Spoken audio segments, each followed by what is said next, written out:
mall. I've read something within the mall, like a chapter or whatever.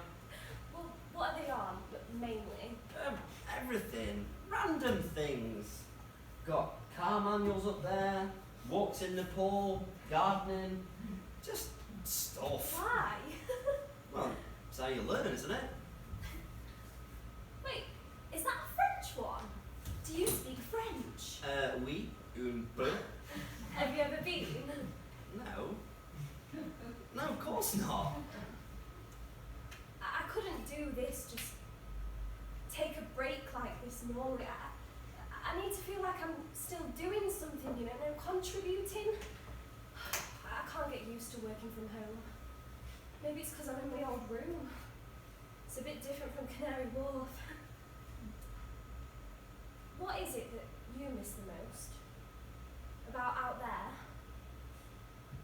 What is it that drives you crazy? Nothing. Nothing? Are you mad? I miss everything. I miss the city, I miss the buzz, the busyness. I miss friends. I even miss having enemies, you know? People to get run over on. I miss bars, clubs, dancing. Oh, just dancing in a club. Or sharing something silently with someone on a train, like in passing, just a stranger. I will get better. I will. What were the dreams? You don't have to tell me, just bad. Bad dreams. It didn't actually begin with satellites, you know. It was other things at first. Me too. Started about 3-4 years ago. What date is it? Yeah, about 4 years ago. A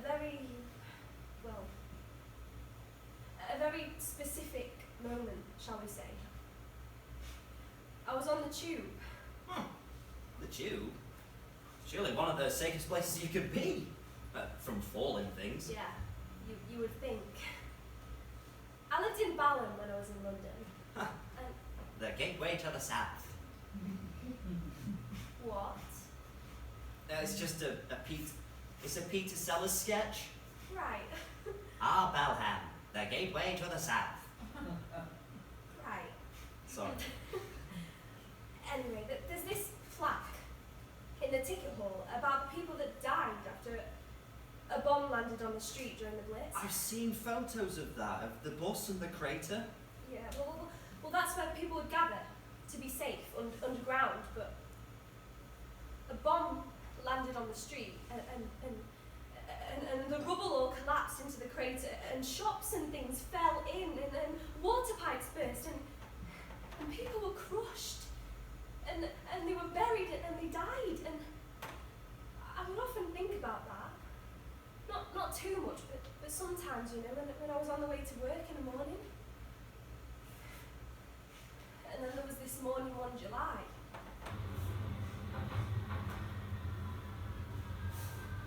I'd changed at embankment and I got onto the Circle line. I never normally get a seat that time of day on the Circle line, but someone got off and I was the nearest, so. And we were heading round to Liverpool Street.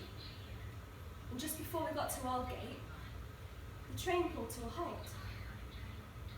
I mean, there's nothing strange about that because it's always stopping.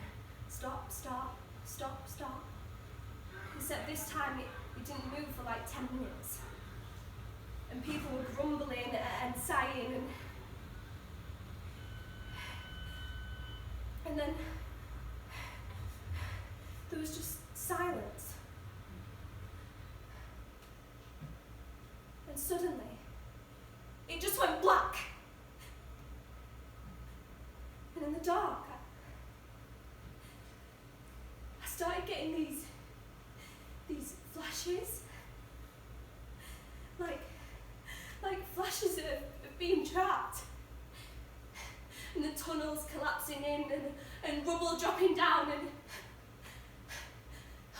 I started to begin panicking, and it just felt like the oxygen was just getting less and less, and I couldn't breathe, and then we started reversing backwards.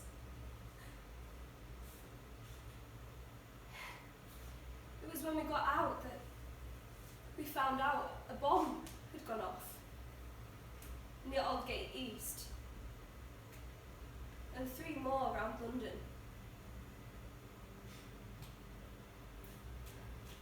Everyone else, there was like this sense of like defiance or of not being afraid. But the problem was, I was afraid of something completely different, which made me feel completely different to everyone else.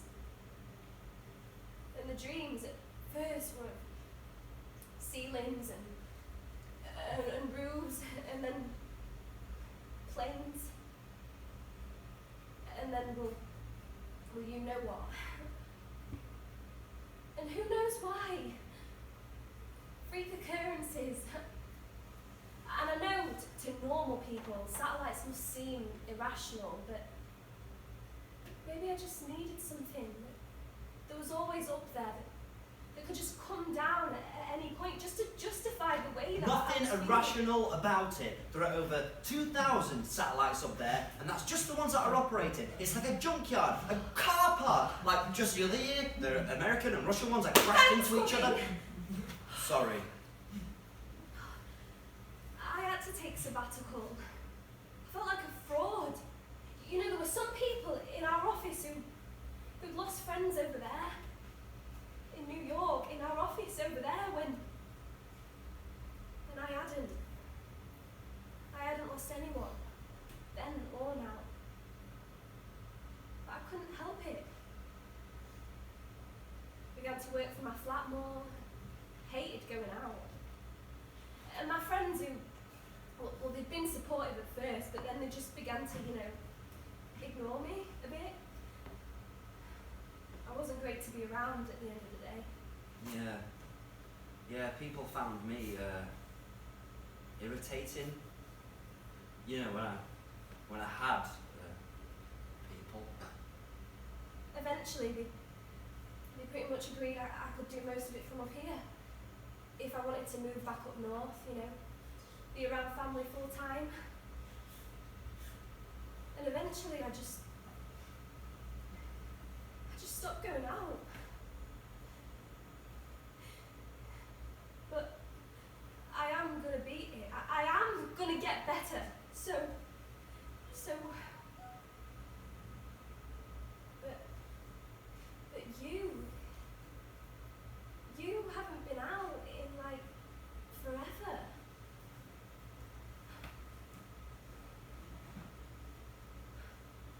When was the last time you actually went out? Oh, in degrees since I was a little boy. I don't really feel the need to feel enclosed, I suppose. I couldn't poke my toe from out the duvet at night in case something came along, and then there was the time when I was 7, and I was waiting, stood in the playground, waiting to take my cycle in proficiency test, and something hit me on the head. It was a shoe, a man's shoe, and it came straight down. Not like it had been thrown. It didn't have like an arc. It'd fallen straight down. I picked it up. I looked around. No one had seen. There was no laughing, no giggling. And on everyone's feet were 2 shoes. Oh, and it was a man's shoe anyway. Do you still have it? A smart black sized 11 shoe. I looked around to see if there were any aeroplanes overhead. Couldn't see any. I can't see a damn thing. It's my fault, apparently, by the people who my mum sends to insult me. I indulged the fear. I willed it to become all-consuming, apparently. I'm the type of character that needs something such as this to patch together an identity. So there you go. Did you pass your cycling proficiency, or...? No, I left the playground, turned around and walked home. Yeah. It has been a long time, though. I mean... Oh, look who's talking. I'm just saying, for me, it's only been a matter of years. But when was the last time you actually went out? Well, it didn't go very well, I'll say that much. And proved how I'm not ready, despite everyone. Happened? Oh, I'm sorry. You don't have to say. I just... It was when my dad died. And it was his funeral. And I made it till the end of the path. Through the gate, under the big tree, by the end of my road. I was pissing it down. Everyone was waiting in the cars. Mum, my brother Mark, they tried to make it as easy as possible. The whole procession pulling right up to my house. All I had to do was run across the road and get in. But then, once I'm in the car, what then? Start screaming, have a panic attack? Mark and Mum had got sick of tugging at me getting wet. Now they just sat in the front car. Faces appearing intermittently between the sweeps of the windscreen wipers. Imploring me just to come that little bit further. But I can't. Looking at the hearse. Dad, you're in flowers. I want to so much. So much. But I can't. My brother's face. I was ruining everything. But I'd gone as far as I could. So I turned round and I walked back inside. When they came back, my mum went next door to say thank you for something or other. And I asked Mark how it had gone. And he said fine. And then he hit me in the stomach. Oh, and it hurt. But then, as I was trying to stand, he hit me again. And I don't think I deserved that. I was the one who missed a funeral. And I missed it because it was becoming about me. And I didn't want it to be about me. It was meant to be about Dad. I had wanted to get up there and stand and talk about him.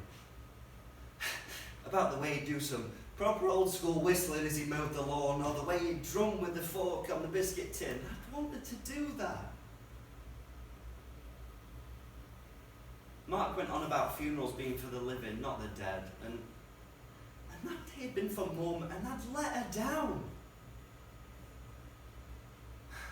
We haven't really spoken since, not properly, and I don't think that's fair. Is your mum okay now? Has she seen anyone else, or...? No, she'd never do that. She's one of these in it to the end types. It's almost unheard of now. Yeah. I'll always be grateful for that my parents, you know, what with all the other things I felt I had to deal with everything else, like, that would have pushed me over the edge, I reckon. Broken home. Don't say that. Broken. I hate that. Sorry. Broken implies that something needs fixing, and they often work very well. Of course. Even a broken home is right twice a day. That is a watch. Yes, I know. Right. Well done. I'm gonna go just be alone with my thoughts for a bit. But I'll speak to you later. Alright. See you later, Robin.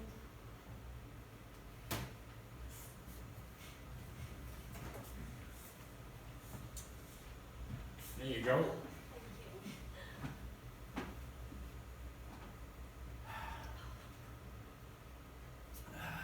Takes you back, eh? Thank you, it's lovely.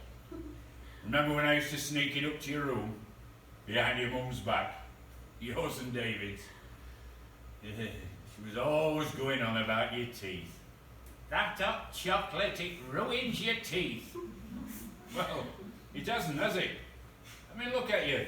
Early 20s, perfect set of teeth. Let's have a look at them. Oh, lovely smile. How's everything going with Julie? Yeah, we're fine. We're just friends, just friends. It's all right, Dad. We're just friends. Can't I be friends with a woman? Well, you should invite her round more. Oh, I don't know. Well, why don't you invite her round tonight? No, it's Wednesdays. She goes to Pilates or yoga Lattes. What I can't understand is afterwards they all go out on the piss. And they even have a bag of bloody chips. She says that one thing cancels out the other. It's called offsetting. I can't understand it. Why spend all that money just to say the bloody same? Beats me, Jackie, I'll tell you. Yeah, reminds me of Christmas, this does. Christmas Eve. Here, what was that thing we used to watch on TV? That a plasticine thing, that dog. Wallace and Gromit. Wallace and Gromit. Aye, that's it. That bloody dog.